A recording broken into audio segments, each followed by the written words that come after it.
Welcome to the Stay Ready Real Estate Podcast, where we stay ready so you don't have to get ready. My name is Emeka, and I'll be interviewing a variety amount of professionals in the real estate industry to help you buy your next real estate investment.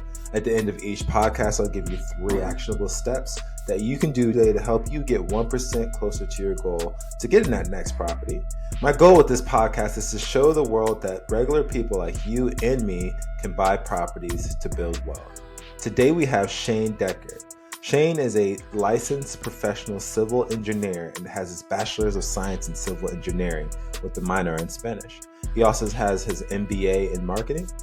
Shane has 16 years of experience in the military, consisting of work in building management / maintenance, design, and construction. Shane has taken his own development projects, turning land into profitable Airbnbs as well as ventures in rental properties. Shane is also a proud father, an avid runner, and a rock climber who enjoys spending time traveling the world with his family. Shane started his real estate investing career in 2018, purchasing his first rental unit in California. He now owns a portfolio of residential rental units and is a limited partner in over 150 units. Shane is also a GP for 3 properties in Florida, totaling 54 units, playing a major part of his asset management and CapEx project management. Let's listen to Shane, everybody. Shane, nice to have you. Can you tell the audience a little bit about who you are and what you do? Hey, thanks, Emeka. Yeah, so I guess for my day job, I am in the United States Public Health Service, and I'm a civil engineer. So I build and maintain mostly medical clinics, dental clinics, hospitals throughout the country. And when we deploy, it's throughout pretty much the world, So, and with multifamily, I'm primarily the projects guy, the civil engineer / project manager who manages contractors and pretty much our CapEx budget and whatever we need to do to make the property better, whether it be deferred maintenance, beautification, or anything for code compliance, that kind of stuff. So Cool. thanks for having me. No problem. You said CapEx. Can you explain a little bit about what that is? Yeah, capital expenditures is basically projects, bigger projects. We usually like to classify them as anything over $2,000, $2,500, sometimes over 1,000. But they're typically the projects that you save money for when you're raising money for to purchase the property, to do that turn to essentially flip it and make it a decent property to live in, to make the tenants happier, to comply with any permitting, typically with the septic or electrical up to code, that kind of stuff.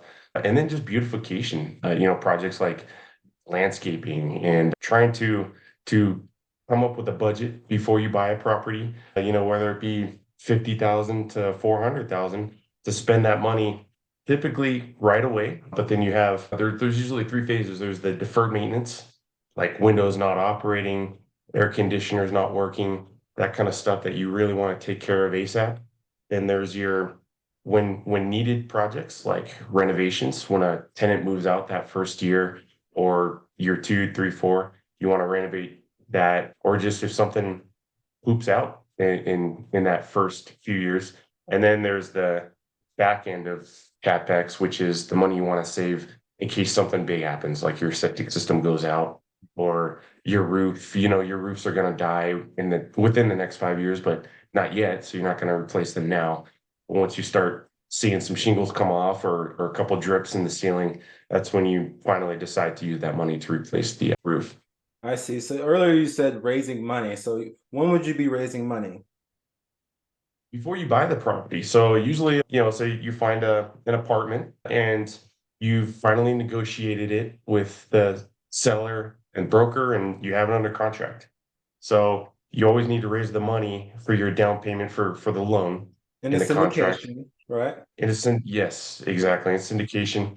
But whether it be a syndication or JV, you're going to want to raise additional money for those capital expenditures, those types of projects. So you do all that typically before you close on the property. You don't necessarily need your CapEx money when you close, but it's very nice to have, because then you have that money in the pocket to start doing these projects day one. Perfect. So you're a civil engineer, and I'm sure that takes a lot of your time, and I'm sure it also does well for you. What made you even want to get into multifamily? Why was that a thought? I feel like it's a great way to use my skills, and kind of like you, Emeka, I've noticed you've got a lot of hustle in you, and you're a doer. You're always doing something and getting something done, and especially when someone asks. So I have that same mentality, and about 6 years ago, my wife told me to look into real estate because she saw that I had that drive, and I did, and eventually that road led from, hey, we should buy houses or we should buy duplexes to, why don't we just go big or go home, and do the biggest part, which is commercial real estate. And so I got into the Jake and Gino Wheelbarrow Profits program, and they sort of realized they showed me my skills. Bill Ham, one of my mentors, showed me that what I have to bring, or what I can bring, because typically as a general partner in a deal, whether it's a syndication or if you're a main partner in a joint venture, you gotta bring something, right? You have to have that a skill, whether you're boots on ground, kind of like you are on one of our deals, or you're just a go-getter, or you're engineer, or about maintenance or any of that type of construction stuff with contractors, how to work with them, or you're just good with the books, you're good managing a team. Yeah. So did you buy any single families, duplexes, quadplexes? No, you just mentioned that. Did you do that before Jake and Gino or afterwards?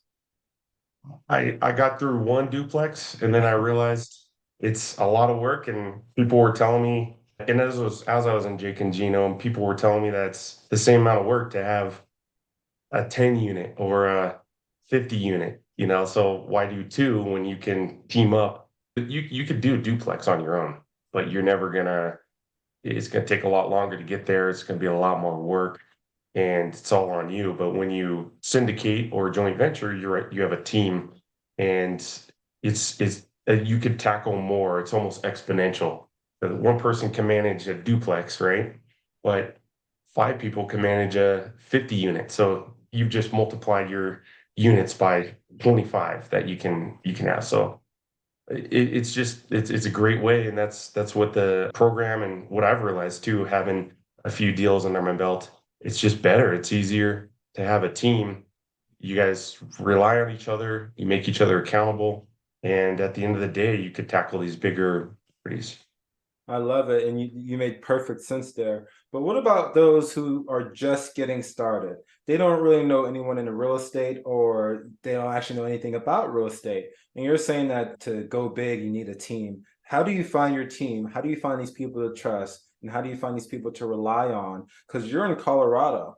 So, and you have investments in Florida. So, what do you do to make sure you can rely and trust people on your team to do their job? I think it's always hustling, just working very hard. So in the beginning, your hustle is geared towards finding the right partners, Mhm. whether it be joining a group or just networking, kind of like what you did in Mecca. That's how we found each other.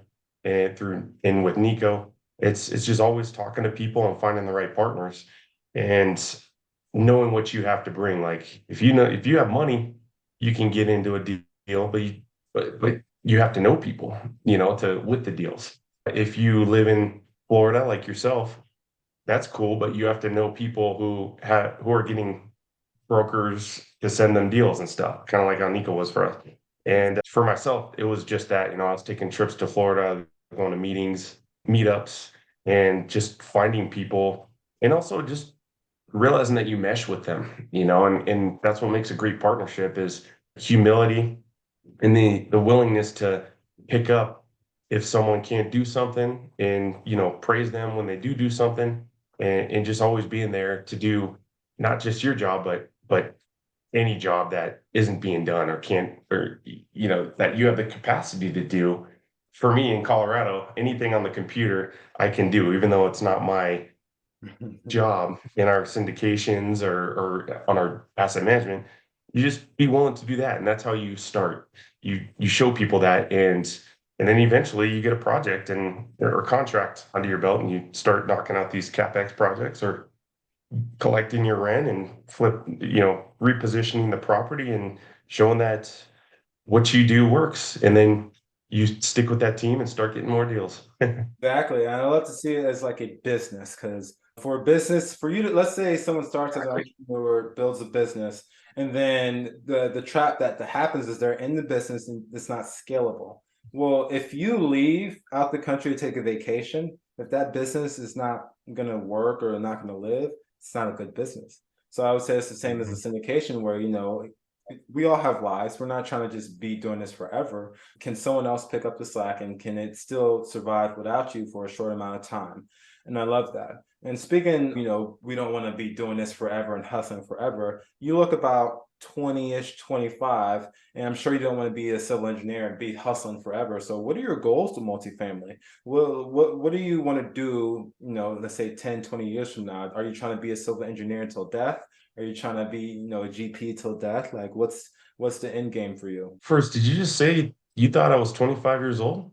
Maybe 26. I'm honored, man. I'm in my late 30s, dude. So you just already made me feel good doing it on a Saturday morning. But no, yeah, kind of like you, I've got a job, and I started out in the Air Force and then I switched over to public health service. So I'm in the military getting that 20 years that everyone hears about, so my end goal is to hit that 20 and stop working.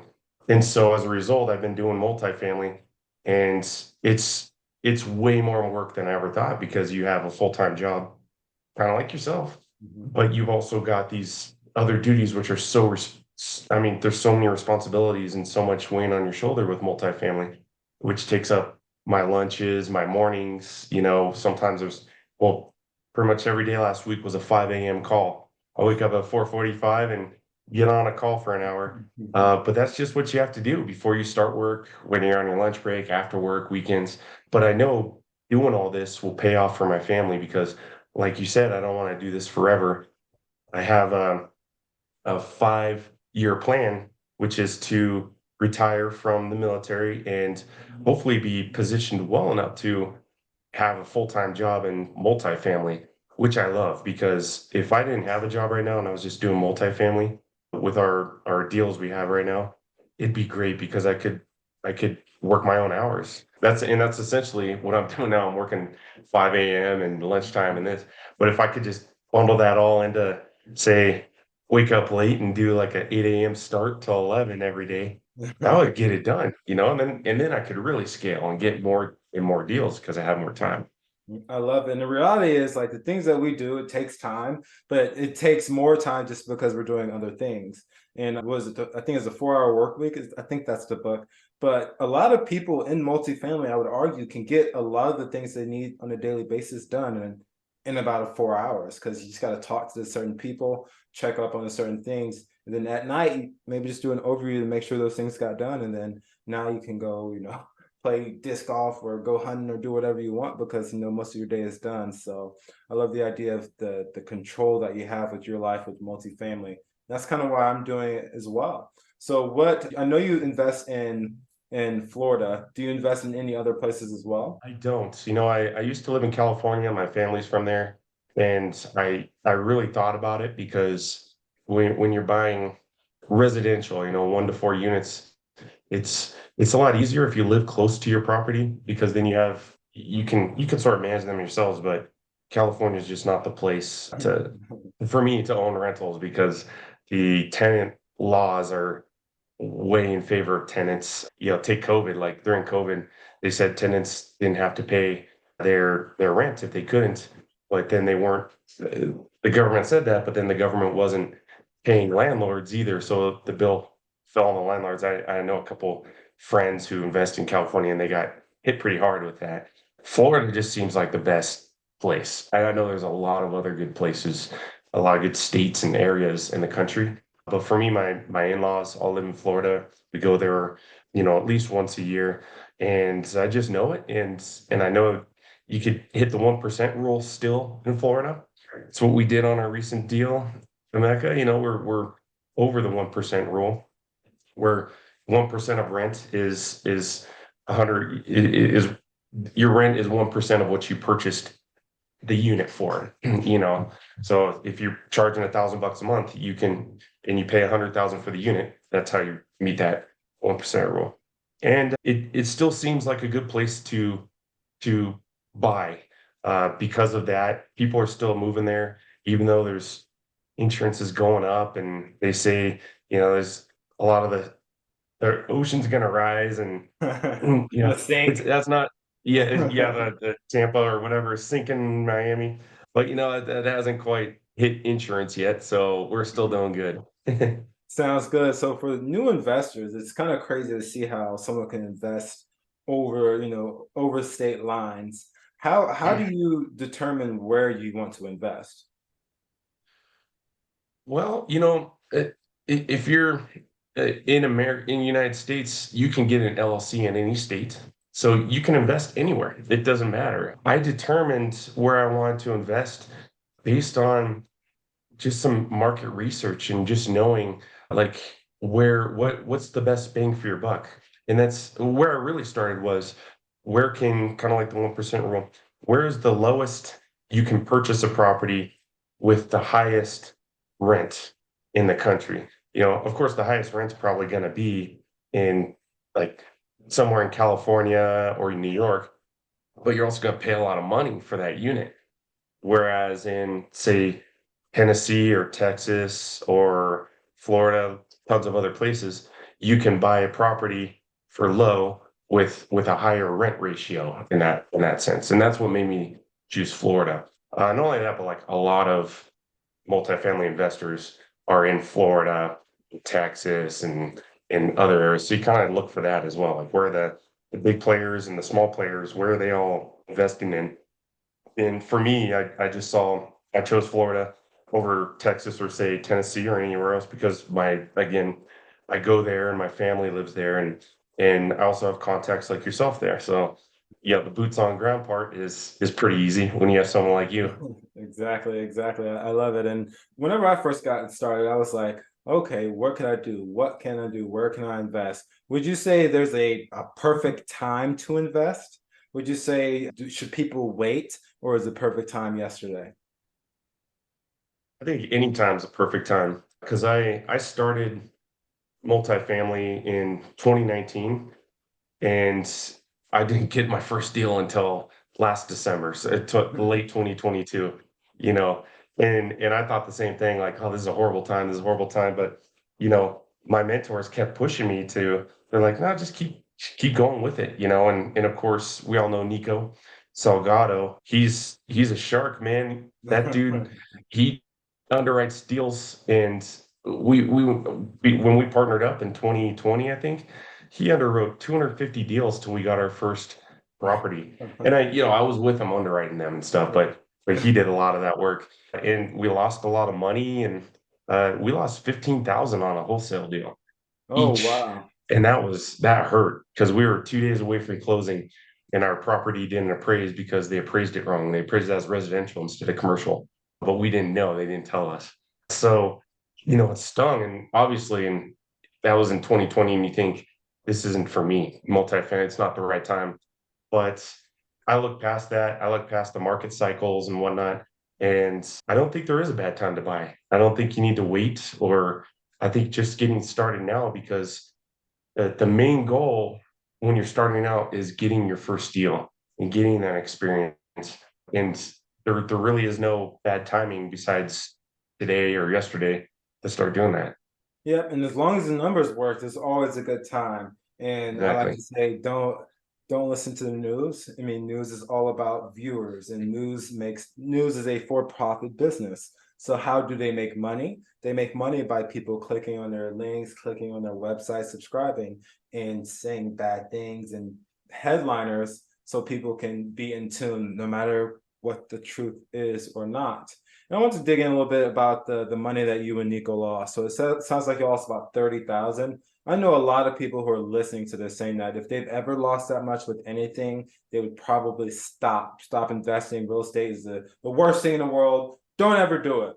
What made you continue to look past that and continue to invest? And whenever you're doing due diligence, you have to put hard money down. You have to put non-refundable money down.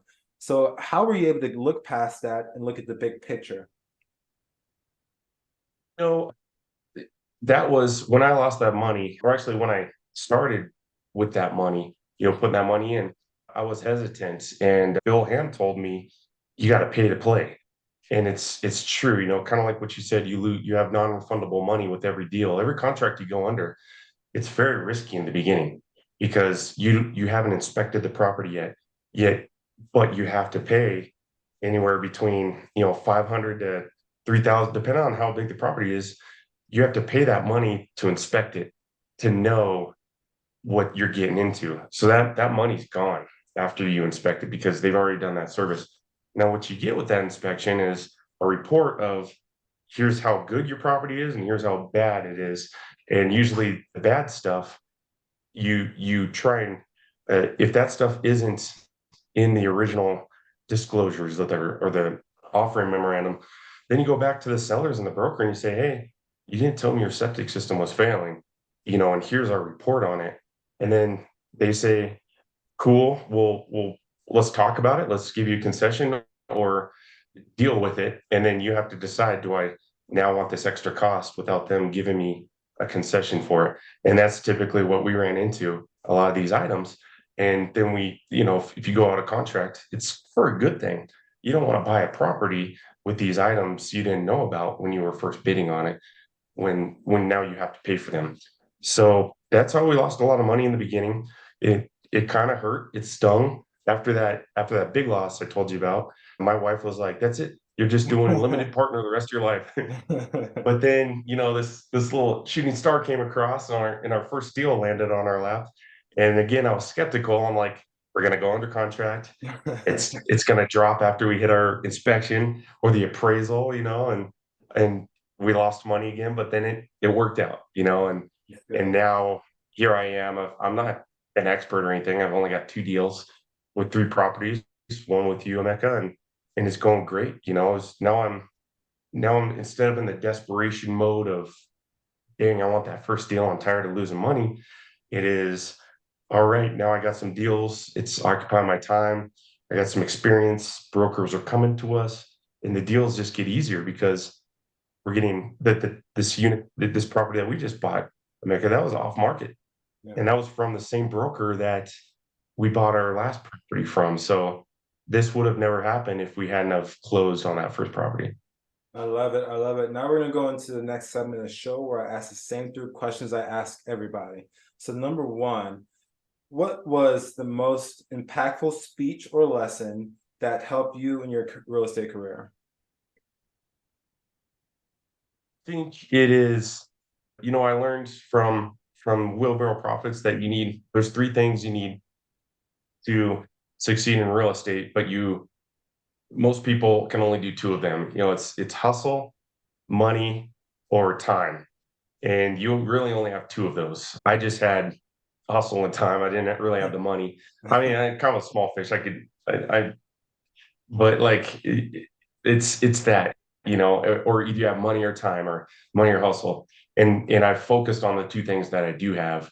I made the time, a lot of sacrifice with my family, weekends, nights, waking up before they wake up, like I said, at 5 a.m. to get things done. And then just being relentless on working, just doing stuff when it needs to be done and getting it done quickly. Kind of like yourself, Emeka, you say you're one thing that stuck with me with you is you said, I will always do somewhere, be at a property within 12 hours of someone asking me, even if it's not your property. And that goes a long way. And you've held true to that for the last 9 months that I've known you and been working with you. Yeah, you So gotta find your those value. things, exactly. Find your value. And for me, it was knowing which of those 3, the 2 of the 3 things I have that I can provide. And I knew I didn't have the money, so it had to be the other 2, and I need to make the other 2 work, the time and the hustle. Exactly. What are 2 books you'd recommend an inspiring investor to read? I would say, the obvious, Rich Dad Poor Dad. That's what I got started with. And I've recommended that to my friends, and the 2 friends I recommended it to recently ended up investing in our recent deal. So it's kind of it's great for reading yourself and recommending it to other people to make them your investors, right? And then, gosh, there's so many other books. I can't name a second, but it's really the Wheelbarrow Prophets, that their first book that they came out with. I think it was in 2015, talking about multifamily. Because I've read pretty much every single family or residential book, investor book you can name. But once I read their book, Apartments, it it was over from then. And then Bill Ham came out with his, and it just all made sense for me. I see. If you could have dinner with anyone, dead or alive, who would it be and why? I'd say my grandpa, my opa. He passed away about 20 years ago. I want to have dinner with him now that I'm an adult again, just to because he was such an amazing man. He was in the Vietnam War and World War II before that, and his stories are just amazing. But he passed away when I was in high school, and right as I was getting to know him and old enough for him to tell his stories and his perspective on life. I So love that. I love that. And now you've grown up to be an amazing man now. I guess you're not 25, 26 anymore. I'm sure he's very proud. thanks. So how can the audience reach out to you if they have any questions or see where you're up to? Sure. Well, my email is shanedeckert@gmail.com. I also have my multifamily website, marathoncommunities.com. And then you'll just reach out any which way on Facebook, Shane Deckert. I think there's only two of us there. I'm the one that's not living in Canada. Instagram, whatever. And yeah, just reach out or reach out through Emeka. We'll put you in Sounds contact. good. Well, thanks, Shane. I appreciate you joining the show. So until next time, I'll have you back in about another quarter or so. That was Shane, everybody. At the beginning of the podcast, I told you I'd give you 3 actionable steps that you can do today to get your next property. But before then, please like, subscribe, and comment. Like I said in the podcast, Shane is my partner. So I'm able to actually see firsthand exactly what he does and the importance of what he does. So with these 3 steps, I'm going to give you real life examples and real life things that he does that will help you for your future. Step 1. Talk to your local city or county. Depending on where you are locally, it might be in an unincorporated area and an incorporated area.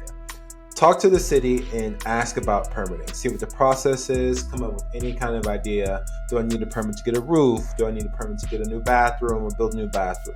So the reason why you're doing this is to actually see how long it takes. So whenever you're ready to get your first investment, and if you're hiring out subcontractors or you're doing it yourself, you actually know how long it should take to get the process. Number 2, go to buildzoom.com and you can see the permits being pulled from different contractors. So if a contractor tells you he just got a permit to get new gutters, whatever it is, you can go on BuildZoom and actually ask because it typically is up to date when these contractors get permits. And number 3, network. This isn't the first time I've mentioned it, and it's not the last. Network your butt off. You need to meet as many people in the industry, contractors, realtors, insurance brokers, lenders, and other investors as much as possible. I tend to reach out to people at least once or twice a week and schedule a video meeting so I can see face to face. Until next time, see you later.